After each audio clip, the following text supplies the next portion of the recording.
All right, so let's start with CT preparation for next chapter, which is electrostatics. तो expected ये है कि already आपको theory पता है. Let's start with first question. Surface density of charge on a charge conducting sphere of radius r in terms of electric field intensity E at a distance r in free space is, where small r is greater than capital R, epsilon is permittivity of free space. तो हमारे पास एक charge conductor है.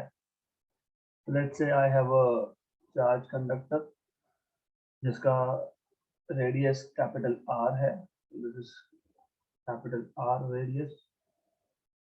Okay, then they are asking you what is the surface charge density, okay, in terms of electric field density E at a distance are.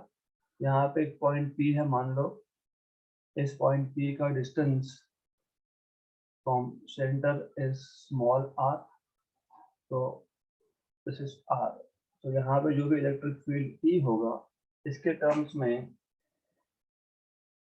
in terms of E, what is surface charge density?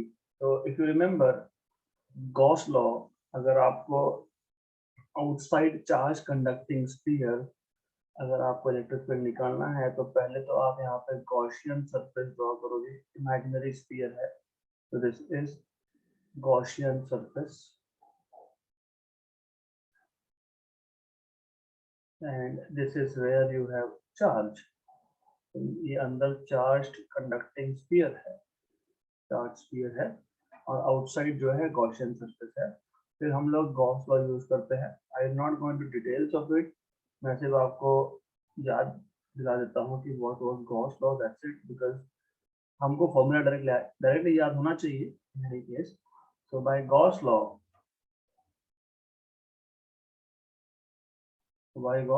flux through this imaginary Gaussian sphere, Gaussian surface, is equal to E bar dot ds bar, that is equal to charge enclosed upon epsilon 0.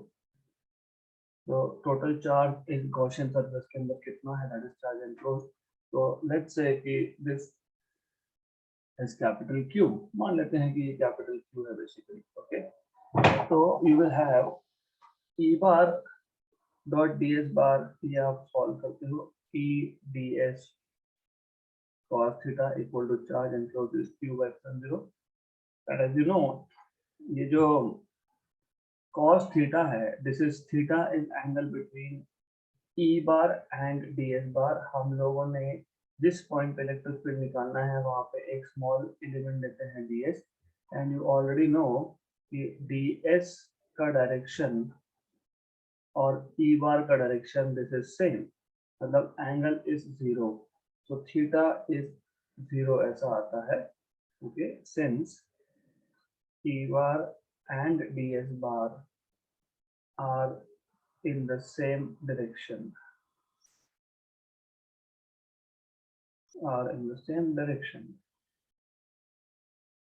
therefore you will have integration E ds equal to E cos 0 is 1 equal to charge enclosed upon epsilon 0. फिर E आप integration के बाहर निकाल सकते हो. क्यों निकाल सकते हैं? क्योंकि पता है E electric field in general depends on distance 1/4 pi epsilon 0 q by r square. तो डिस्टेंस पे डिपेंड करता है, लेकिन इस स्फीयर पे मैं कोई भी पॉइंट लूं, P Q X Y whichever point, इन सारे पॉइंट्स का distance from centre is same. The distance from center same है, it means that electric field इस पूरे Gaussian sphere पे same होगा, क्योंकि electric field depends only on distance by the way. तो इसलिए हम electric field को constant करके बाहर ला पाए. And integration bs, अभी ये जो Gaussian sphere है, we have assumed it to be made up of small ds. हम इन सबको इंटीग्रेट करेंगे, हम सबको ऐड करेंगे और टोटल सरफेस एरिया मिल जाएगा गॉसियन स्फीयर का.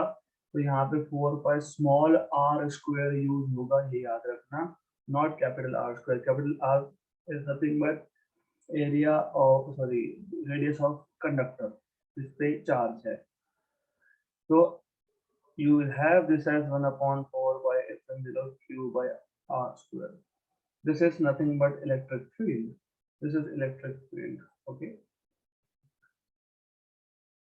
good enough. तो अगर आपको डायरेक्टली भी याद रहता what is formula for electric field due to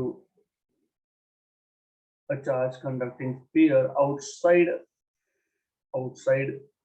the sphere, तो डायरेक्टली आप इस पर्टिकुलर इक्वेशन से E is equal to 1 by 4 pi epsilon 0 q by r square से भी स्टार्ट कर सकते थे directly from here. Anyway, we have just revised what is Gauss law. So now you should remember what is definition of sigma, that is surface charge density. It is q charge upon area, basically charge per unit area, so charge upon area. Okay, therefore sigma is charge upon area. किसका area? Sphere का area. कौन से sphere का area? Conducting sphere का area, जिसके ऊपर charge है उसका एरिया. तो 4 pi कैपिटल R स्क्वायर आएगा. This is what you need to know. Right, so now what you can do is, आपके पास इक्वेशन नंबर 1 है, आप इन दोनों को या तो डिवाइड कर दो या फिर आप ऐसा कर सकते हो, you can write down Q is equal to 4 pi sigma r square. 4 pi r square sigma, equation number 2. और ये Q की वैल्यू आप यहाँ पे इक्वेशन नंबर 1 में सब्स्टिट्यूट कर सकते हो. So therefore you will have E is equal to 1 upon 4 pi epsilon 0 4 pi r square sigma upon small r square. 4 pi cancel out. Therefore sigma is equal to epsilon E small r square by capital R square. मतलब आपको मिलेगा sigma is equal to epsilon 0 E small r by capital R का whole square. तो option number C आ गया आपका. Okay, so this is how you can solve this particular question. So easy था. Next question, a spherical rubber balloon carries a charge uniformly distributed over its surface. As the balloon is blown up and increases in size, the total electric flux coming out of the surface. Good question. So अब question ऐसा है कि हमारे पास एक spherical rubber balloon है which carries a charge uniformly distributed over the surface. तो हमारे पास एक स्फेरिकल रबर बलून है जिसमें यूनिफॉर्मली डिस्ट्रीब्यूटेड चार्ज है, और अब हम इसको ब्लो अप कर रहे हैं so that it increases in size. तो what we are doing is we are increasing its size by blowing it up. तो इसको हम जब ब्लो अप करेंगे इसका साइज बढ़ेगा, तो साइज बढ़ गया something like this. Okay, अभी total electric flux coming out from this balloon will be what? It increases, it remains unchanged, becomes 0 या decreases. देखो अब सबसे पहले तो अभी आपको ये पता होना चाहिए what is the electric field in such cases. Electric field E is 1 upon 4 pi epsilon 0 Q by R square. अभी अभी हमने देखा था. Just now we saw Gauss law apply करके in any case नंबर 1 हो मतलब जब साइज छोटा था तब, या केस नंबर 2 हो जब साइज बढ़ गया तब. So I'll just arrange it in a proper order. So case number 1 and case number 2. In any case अगर मुझे P पॉइंट पे सेम P पॉइंट हमने चेंज नहीं किया, P पॉइंट सेम है, तो P पॉइंट जहाँ था वही है. तो सेंटर से इसका डिस्टेंस यहाँ पे R है और यहाँ पे भी R ही है. Okay, So in any case, electric field at point P should remain same basically. Okay. तो और एक चीज है, गॉस लॉ अगर आपने अच्छे से समझा है तो हम लोग क्या करते हैं, व्हाट वी डू इज हम basically, just a minute, because this question is oral so I will not need a lot of space to write, so let's put this thing in proper way. तो ऐसा है, if you have understood Gauss law properly, तो Gauss law में हम क्या करते हैं, एक गॉसियन सरफेस ड्रॉ करते हैं, तो more or less like this, हम लोग एक गॉसियन सरफेस ड्रॉ करते हैं।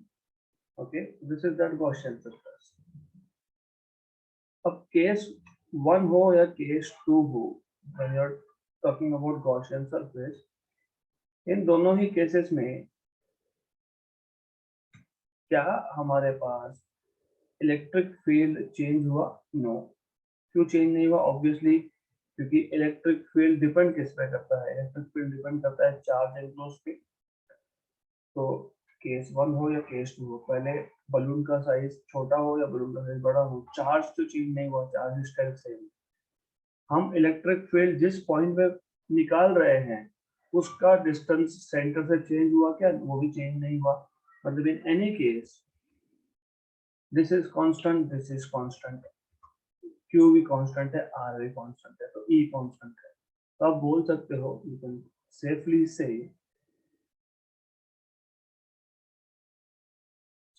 you can say that E remains constant.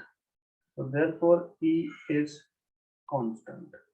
E constant क्यों हुआ? क्योंकि Q and R both are constants.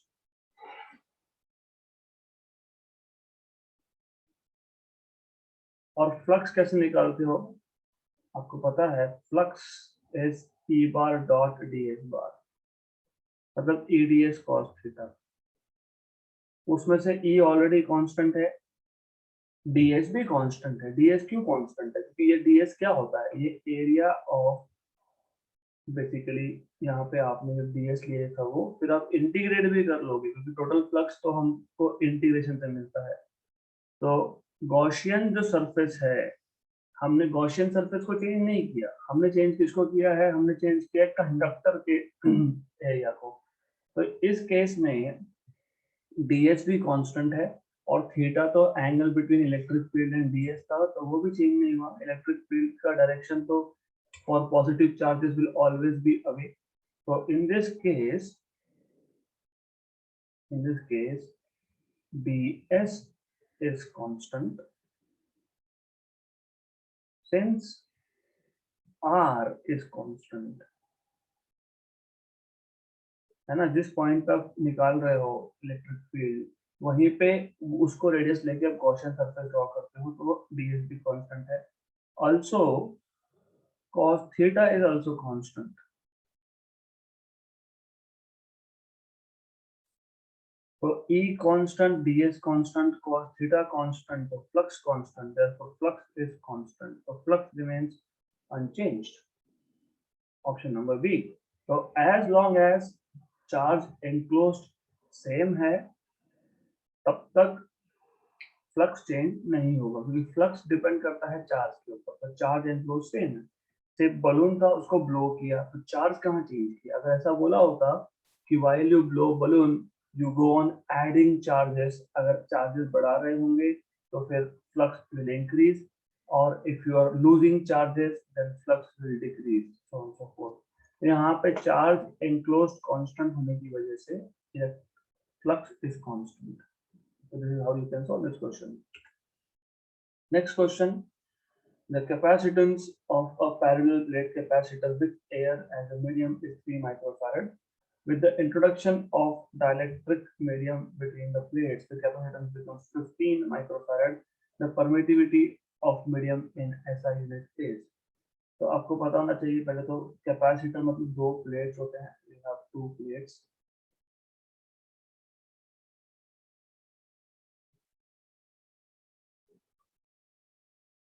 Okay, so you have two plates with air in between. Capacity in presence of air is epsilon 0 A by D. और ये आपको दिया है 3 microfarad.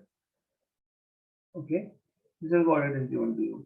Now जब आप इसमें एक डाइलेक्ट्रिक मीडियम इंसर्ट कर देते हो, तो ये पता होना चाहिए A is area of plate, B is distance between plates, epsilon 0 is permittivity of free space, और उन्होंने बोला भी है ऐसा। Okay, when you put inside these two plates, आप एक डाइलेक्ट्रिक मीडियम, मतलब basically dielectric medium insulating medium है ना। when you insert this, तो new capacity is equal to, अब 2-3 फॉर्मूला है इसकी, you can write down permittivity of medium A by D, ऐसा भी लिख सकते हो आप, doesn't matter, this is 15 microfarad. Okay, या फिर और एक तरीका है, इसको आप C dash equal to K epsilon 0 A by D लिख सकते हो। why? because you need to remember one, आपको ये याद होना चाहिए, capacity in presence of dielectric medium is dielectric constant into capacity in air, तो ये बेसिक फॉर्मूला है। Okay, where this K is dielectric constant है यहाँ पे। Okay, so in any case I will just stick to this particular formula. Good, good. Now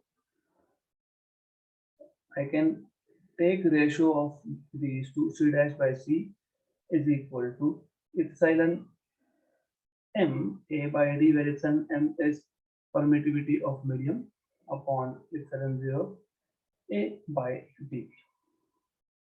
So cancel, cancel, cancel, cancel. C dash by C dash is 15 microfarad, micro मैं जानबूझ के लिख रहा हूँ, और नीचे 3 माइक्रोफैरड, क्योंकि माइक्रो माइक्रो यूनिट्स भी कैंसिल हो जाएंगे यहाँ पे। Epsilon 0 epsilon m by epsilon 0.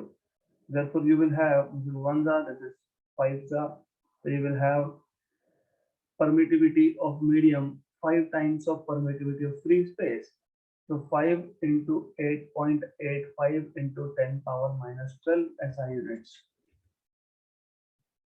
So 8.85 into 5 is basically 44.25 if I'm not wrong into 10 power minus 12. मतलब ये आ जाएगा 0.4425 into 10 power minus 10 SI units. तो ये आपका आ गया option number B.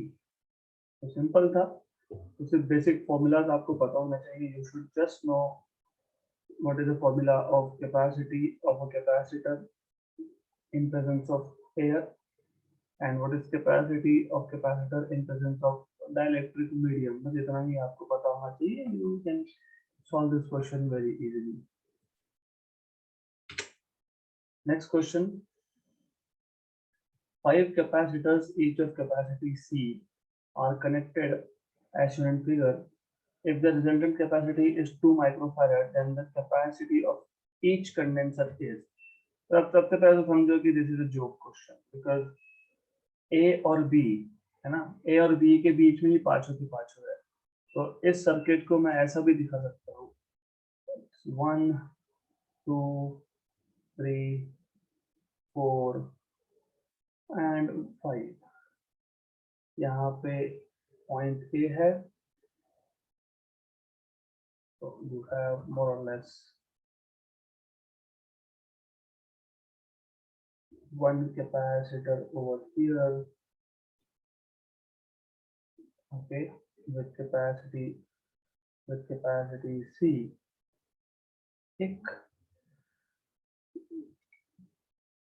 second over here, third over here, fourth like this, and fifth like this. तो सबसे पहले आपको ये समझना है कि ये पांचों के पांचों सीरीज में है, सबसे पहले ये समझना है, और it is quite simple, difficult नहीं है question. And you should know equivalent capacity of capacitors in series, 1 upon C1, 1 upon C2, 1 upon C3. I will not use this. क्यों? क्योंकि अगर आपको याद होगा इफ यू रिमेम्बर करेक्टली, अगर हमारे पास सेम कैपेसिटी के capacitor n capacitor of same capacity अगर सीरीज में होते हैं तो डायरेक्टली n by c, ये फॉर्मूला है स्ट्रेट अवे। ओके, तो हमारे लिए इक्विवेलेंट कैपेसिटी कितना दिया है 2 माइक्रोफैरड और n कितना है हमारे पास 5, तो डायरेक्टली ही आ गया ना, why should I be wasting my time in 1 by c1 plus 1 by c2 plus 1 by c3। तो आपको पता होना चाहिए when n capacitors of same capacity are in series, so you have n by c as equivalent capacity, 1 upon c is equal to n by c। तो आ गया 10 microfarad हमारा final answer. तो ये पांचों के पांचों जो है ये 10 माइक्रोफैरड की कैपेसिटी होगी। This is what it is. Next question. Two capacitors of capacities 2 microfarad and 4 microfarad are connected in parallel. A third capacitor of 6 microfarad is connected in series with this combination. Okay. A battery of 12 volt is connected across this combination. The charge on 2 microfarad capacitor is. तो ऐसा है हमारे पास पहले तो 2 और 4 2 and 4 microfarad के हमारे पास कैपेसिटर है, and then third capacitor of 6 microfarad goes in series with this। तो ऐसा है, और फिर इस कॉम्बिनेशन को हमने 12 वोल्ट की बैटरी के साथ कनेक्ट किया है। तो this is like this, here I connect. तो यहाँ पे हमारे पास पहले you will have a capacitor of 2 microfarad capacity, here you have 4 microfarad capacity, here you have battery of voltage 12 volt, 12 volt दिया है, तो 12 वोल्ट का हमारे पास यहाँ पे बैटरी है, something like this. Okay, so this is 2, this is 4, this is 6 and this is 12 volt का battery. तो 2 माइक्रोफैरड कैपेसिटर पे चार्ज कितना होगा आपको ये देखना है। तो ऐसे क्वेश्चंस में सबसे पहले इक्विवेलेंट सर्किट हमको देखना होता है, and it is quite simple. तो इक्विवेलेंट मतलब सबसे पहले ये 2 और 4, so 2 microfarad and 4 microfarad are in series, so 2 microfarad and 4 microfarad are in series। तो पहले इसका आप इक्विवेलेंट निकाल लो, sorry are in parallel not series, they are in parallel. तो पहले तो आप इनका इक्विवेलेंट निकाल लो, it is simple, capacitors in parallel, तो it is C1 plus C2, तो 2 माइक्रोफैरड प्लस 4 माइक्रोफैरड मतलब 6 माइक्रोफैरड। तो मैं इसी सर्किट को सिंप्लीफाई करके I can actually show it like this. तो मैं यहाँ से इसको हटा देता हूँ, I can just remove this, I can remove this, I can remove this, so it's something like this। Okay, तो ये कैपेसिटर और दूसरा 6 का capacitor they go in series now. Good good, क्योंकि सिर्फ इस ब्रांच का मतलब इस पर्टिकुलर ब्रांच का 2 और 4 ये पैरेलल में होने की वजह से इसका इक्विवेलेंट आया 6, तो हम सर्किट को ऐसा मॉडिफाई कर सकते हैं। Now as you know from basics, 12 volt अगर हमारे पास है तो कुछ पोटेंशियल अक्रॉस दिस 6 और कुछ पोटेंशियल अक्रॉस द अदर 6 इस पे ड्रॉप होगा। तो मान लेते हैं वैसे इक्वल ड्रॉप होगा, this is potential drop V1, this is potential drop V2। वैसे you already know कि यहाँ पे V1 और V2 is equal to 6 volt, क्योंकि दोनों का कैपेसिटी सेम था। अगर दोनों कंपोनेंट्स का कैपेसिटी सेम है तो पोटेंशियल ड्रॉप भी सेम होगा। This is something you know, you should know। Then you should also know how to find out charge. अभी आपको याद होगा कैपेसिटी की वैल्यू क्या होती है, मतलब फॉर्मूला क्या होता है। तो capacity is Q by V, if you remember, अगर आपको याद होगा तो। ओके, तो ये जो 6 माइक्रोफैरड के दोनों है, चार्ज क्या होगा, जब charge Q is C into V, तो charge Q1 is C1 V1। इसको अगर मैं मान लो, इसको मैं अगर C1 बोल रहा हूँ, तो 6 माइक्रोफैरड के कैपेसिटर पे चार्ज क्या होगा। वैसे यहाँ पे तो कुछ सोचना ही नहीं है, क्योंकि दोनों 6 माइक्रोफैरड है, V1 V2 भी सेम है, तो doesn't matter, really doesn't matter. Okay, अब क्वेश्चन क्या था, क्वेश्चन था कि 2 माइक्रोफैरड पे कितना चार्ज। तो C1 में इसको बोल देता हूँ, C2 में इसको बोल देता हूँ, C3 में यहाँ पे बोल देता हूँ। Now the idea is basics. आपको पता है पोटेंशियल ड्रॉप, ये इंपॉर्टेंट है। आपको पता है potential drop is same when you connect two components in parallel. मतलब हमने क्या किया, हमने पहले 2 और 4 इसका इक्विवेलेंट देख लिया, 6। तो ये 6 और ये 6 दोनों के दोनों सीरीज में थे, तो पोटेंशियल ड्रॉप अक्रॉस दिस 6 और the other 6 is same, that is 6 volt.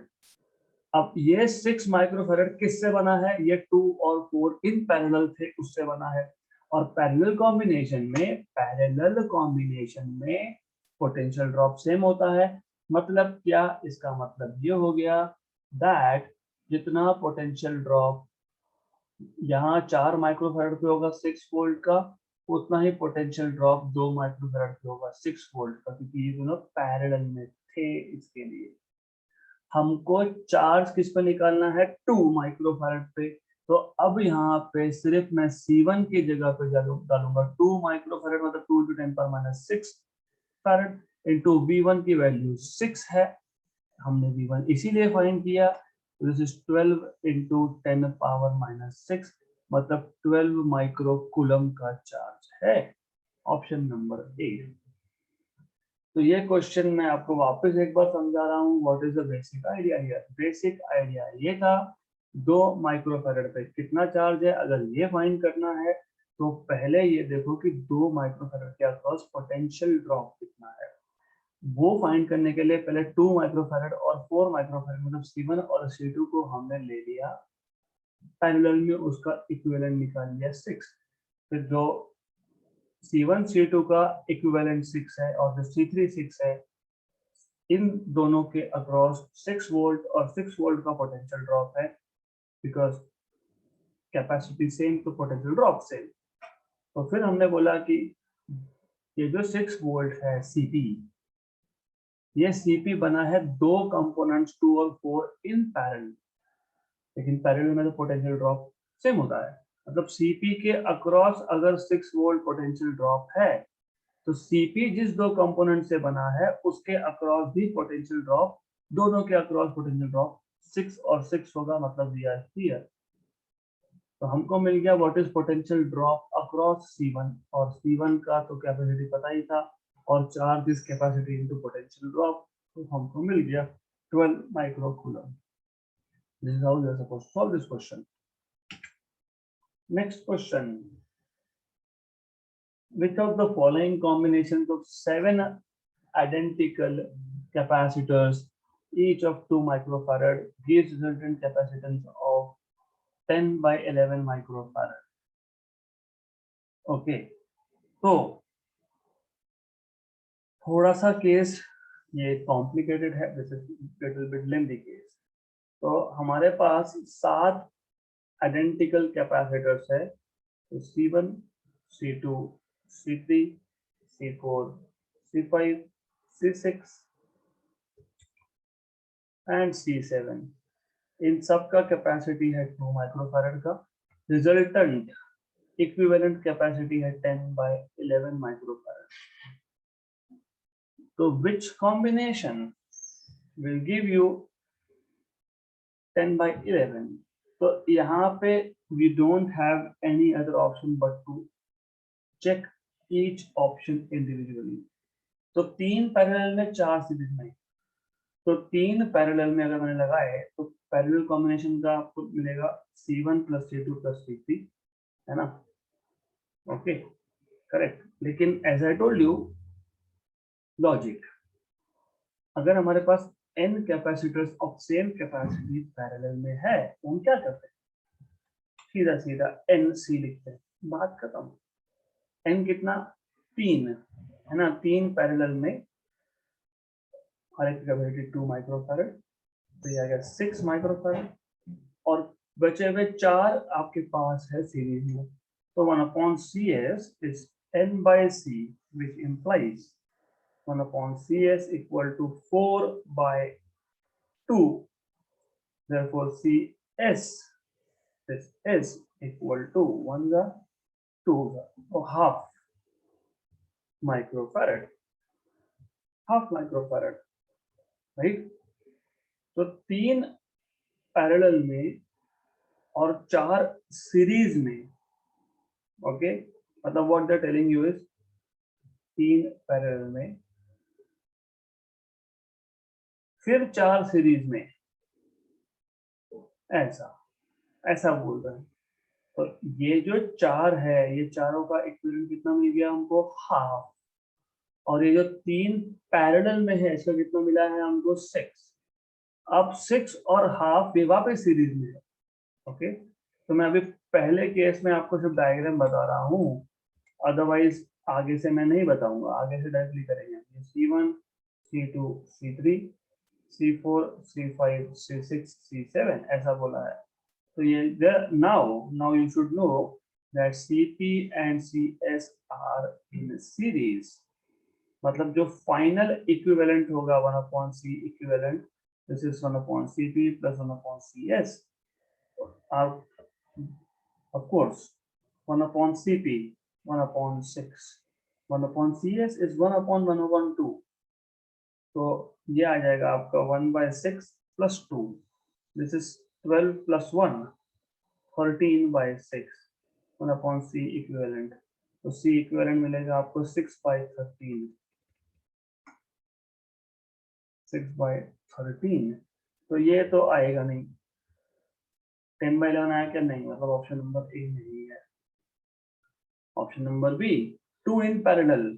तो CP is equal to 2 times of 2, 4 microfarad. मतलब मैंने वापस से यही फॉर्मूला यूज कर लिया. थोड़ा सा फास्ट करना पड़ेगा. और यहाँ से काम करते हैं. What I'll do is CS equal to C/N ऐसा लिख देता हूँ मैं. तो CS equal to C/N. C की वैल्यू कितनी? 2. N कितना? 5 सीरीज में 2/5 माइक्रोफैरड. और वापस से आपको पता है कि this you have to use, क्योंकि 2 पैरेलल में 5 सीरीज में, फिर वो 5 सीरीज में, और ये जो 2 पैरेलल का इक्विवेलेंट होगा वापस से वो सारे के सारे आपके सीरीज में आएंगे. तो यहाँ पे सिर्फ ऐसा है कि सेकंड केस में 5 सीरीज में है, 2 पैरेलल में है, इसका इक्विवेलेंट वापस पांचों के साथ सीरीज में होगा. तो this is what I am saying. Good. तो now 1/C equivalent equal to again 1/CP + 1/CS, 1/CP 1/4 + 1/CS, 1/2.5 मतलब 5/2. तो ये आ जाएगा 2 + 20, 2 + 20, 22/8, that is 11/4 माइक्रोफैरड. तो ये भी नहीं है. फिर next is 4 in parallel, 3 in series, 4 in parallel, 3 in series, 4 in parallel, 3 in series.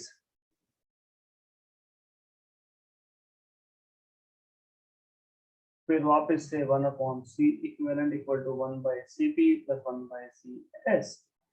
तो ये आपको मिल जाएगा.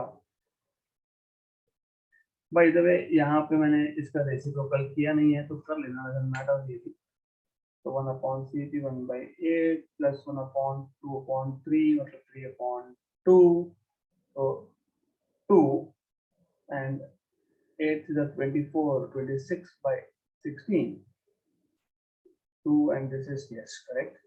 तो ये आ जाएगा 13 by 8, तो C equivalent is 8 by 13, तो ये भी नहीं है, तो अभी बचा ऑप्शन नंबर डी, खत्म। पर ऑप्शन नंबर डी आना ही चाहिए, चेक कर लेते हैं हम लोग।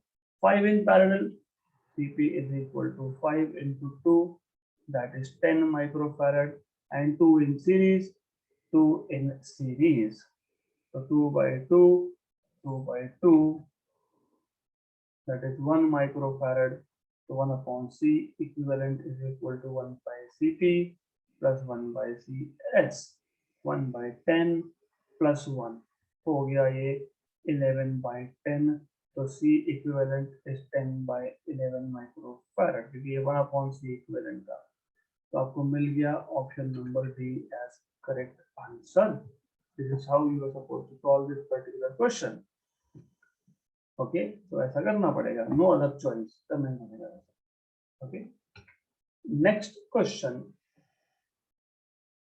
इन a parallel plate air capacitor the distance between plates is reduced to 1/4, मतलब न्यू डिस्टेंस, अगर आपको याद है तो ठीक, नहीं याद है तो मैं ये डायग्राम उठा लेता हूँ यहाँ से।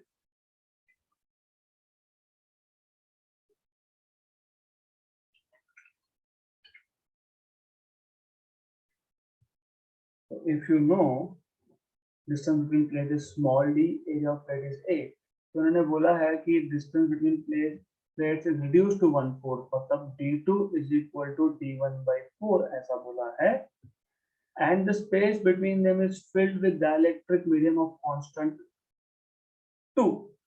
If the initial capacity मतलब C1 is 4 microfarad, the new capacity C2 will be what? So I have already told you for air capacitor capacity is A epsilon 0 by D, ये हमको already पता है। For capacitor when you put dielectric medium it is K A epsilon 0 by D, लेकिन यहाँ पे D by 4, क्यों D by 4? ये D1 है, ये D2 है, तो C2 is equal to K A epsilon 0, but D2 is D1 by 4, so C2 is equal to 4 K A epsilon 0 by D1, लेकिन A epsilon 0 by D1 ये आपको 4 microfarad बोला है ना इनिशियल कैपेसिटी, तो ये 4 माइक्रोफैरड है, तो 4 into K की वैल्यू कितनी दी है 2, और A epsilon 0 by D1 कितना है again 4, 16 into 2 32 microfarad, option number A. So this is how you can solve this particular question. तो बहुत ही सिंपल टाइप ऑफ क्वेश्चन है यहाँ पे। सिंपल तब जब आपको बेसिक कॉन्सेप्ट पता होंगे, but if you don't know basics तो फिर डिफिकल्ट है। So you always have to know basics first, and that's why theory is important here. Which of the following molecule is a polar molecule? This is a joke question. By the way, I'll tell you what is polar, what is non-polar. देखो, जब molecules की बात होती है, molecules में अगर positive charge के centre और नेगेटिव चार्ज के सेंटर कोइंसाइड हो जाए, what do you mean by centre? For example, मैं मॉलिक्यूल से पहले मैं एटम्स पे जाता हूँ। आपको पता है एटम में क्या होता है? एक न्यूक्लियस होता है, उसमें पॉजिटिव चार्ज है और पॉजिटिव चार्ज है, ओके। फिर electrons, they are symmetrically revolving around the nucleus, okay. और हमको पता है जितने नंबर ऑफ प्रोटॉन्स है उतने ही नंबर ऑफ इलेक्ट्रॉन्स होते हैं। प्रोटॉन मतलब पॉजिटिव चार्ज का सेंटर कहाँ पे? ये यहाँ पे, जो रेड डॉट दिखाया है मैंने। और जो नेगेटिव इलेक्ट्रॉन्स है जो रिवॉल्व हो रहे हैं सिमेट्रिकली, उन सबका सेंटर कहाँ पे? तो उसका सेंटर भी वहीं पे। तो न्यूक्लियस के जो पॉजिटिव चार्ज है उसका सेंटर, और इलेक्ट्रॉन्स का जो नेगेटिव चार्ज है उसका चार्ज का सेंटर, दोनों सेम पॉइंट पे आते हैं। इसलिए भी हम बोलते हैं कि ये इलेक्ट्रिकली न्यूट्रल है, ओके, एटम, राइट। तो इसको हम बोलते हैं नॉन पोलार, नॉन पोलार मतलब जब positive and negative charges separated नहीं है। नॉन पोलार, अगर positive and negative charges separated होंगे तो हम उसको बोलेंगे पोलार। तो जब मॉलिक्यूल्स बनते हैं ना, तो in some type of molecules charge centres of positive and negative charges are not the same, उसको बोलते हैं हम लोग पोलार मॉलिक्यूल। तो H2 गैस जब बनता है तो ये लीनियर मॉलिक्यूल है। Linear molecules normally non polar होते हैं, तो इन दोनों का पॉजिटिव एंड नेगेटिव चार्ज का सेंटर एक ही जगह पे, मतलब ये नॉन पोलर है। और O2 का भी सेम केस है, नॉन पोलर है। CO2 का भी सेम केस है, नॉन पोलर है। H2O ये नॉन लीनियर मॉलिक्यूल है। देखो अरेंजमेंट कैसा है, एक ही लाइन में है क्या? नहीं, एक ही लाइन में नहीं है। तो H2O water is a polar molecule, तो ये पता होना चाहिए आपको। This is very basic concept. Next question, question number 9. A charged conductor produces an electric field of intensity 10 power 3 volt per meter just outside its surface in vacuum. Then it produces the electric field of intensity E just outside its surface and it is placed in a medium of the electric constant A. The value of E is simple question है। हमारे पास एक charge conductor है जिसका radius जो मानना है वो मान लो, small R capital R, I will take capital R by default, ये स्मॉल आर है। इस पॉइंट पे हमने पी पॉइंट पे हमने ये पी पॉइंट है, इसका डिस्टेंस स्मॉल आर है फ्रॉम सेंटर। यहाँ पे इलेक्ट्रिक फील्ड है 10 पावर 3 वोल्ट पर मीटर जब आउटसाइड वैक्यूम था, मतलब इस चार्ज के सराउंडिंग में कुछ नहीं था, वैक्यूम था। अब अगर चार्ज की सराउंडिंग में एक मीडियम है, ओके, जिसका डाइलेक्ट्रिक कांस्टेंट के इक्वल टू 4 है, तो E की वैल्यू क्या होगी? इस केस में वैल्यू ऑफ E क्या होगी? Okay, right. तो it is very simple, actually ये ओरल क्वेश्चन है बट आई टेल यू। तो ऑप्शन नंबर सी आएगा इसका। It's quite simple thing but I tell you. जब आप इलेक्ट्रिक फील्ड E लिखते हो ना, मैं इसलिए हमेशा बोलता हूँ कि 1/4 पाई इप्सिलॉन लिखना। इप्सिलॉन 0 कब लिखते हैं? जब वैक्यूम, सराउंडिंग स्पेस वैक्यूम हो, तब लिखते हैं। तो मैं नॉर्मली बोलता हूँ कि इप्सिलॉन लिखो या फिर इप्सिलॉन 0 K लिखो। मैं हमेशा मेरे थ्योरी लेक्चर में मैं बार बार बोलता रहा कि when you write down formula for electric field, you should write down either 1/4 pi epsilon। अगर स्पेसिफिकली बोला है कि फ्री स्पेस है तो epsilon 0, नहीं तो फिर epsilon या फिर epsilon 0 k। तो इसको देख सकते हो E equal to 1/k 1/4 pi epsilon 0 q by r square। तो E equal to 1/k. This is electric field when the surrounding medium is air or vacuum, E0, और E0 आपको दिया है, correct? और this is electric field when the surrounding medium has some dielectric constant K. तो E0 is 10 power 3 मतलब 1000 by K, K की value 4 है, तो 250 वोल्ट पर मीटर ऐसा आपको मिल जाएगा। तो option number C, as I told you, it is going to be option number B only, C only. मैंने ऑलरेडी आपको बताया था ये सी ही आने वाला है, right. Next and last question for today, the expression for electric field intensity at a point outside uniformly charged thin plane sheet is independent of d, where d is distance of point from plane sheet, directly proportional to root of d, directly proportional to d, directly proportional to 1/root d। Oral question है। If you remember, हमने एक thin infinite plane sheet लिया था। So we have taken a thin infinite plane sheet, something like this, more or less like this. Okay.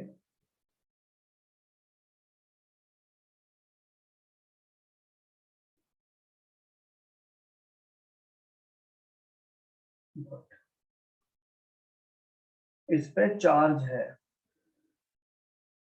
और इस thin nucleotide sheet से at some distance d हमने electric field find किया था। तो यहाँ पे इलेक्ट्रिक फील्ड आपका आता है, if you remember, sigma by 2 epsilon 0 on both sides. तो आप क्योंकि शीट है राइट हैंड साइड पे या लेफ्ट हैंड साइड पे, तो इलेक्ट्रिक फील्ड आता है sigma by 2 epsilon 0। Gauss law लगाते हैं, हम एक गॉसियन सिलेंडर लेते हैं, इस साइड से क्लोज करते हैं, मतलब चार्ज को एनक्लोज करते हैं, दूसरे साइड से भी चार्ज को एनक्लोज करते हैं, फिर हम फाइंड करते हैं बाय गॉस लॉ। तो E is equal to sigma by 2 epsilon 0 आता है। So you have to know this. Do you see distance anywhere in this equation of electric field? No. So it is independent of T. Option number A. So this is independent of T. So simple question. Okay. So that's it. That's sufficient for today. We'll stop here and we'll continue with more questions in the next session.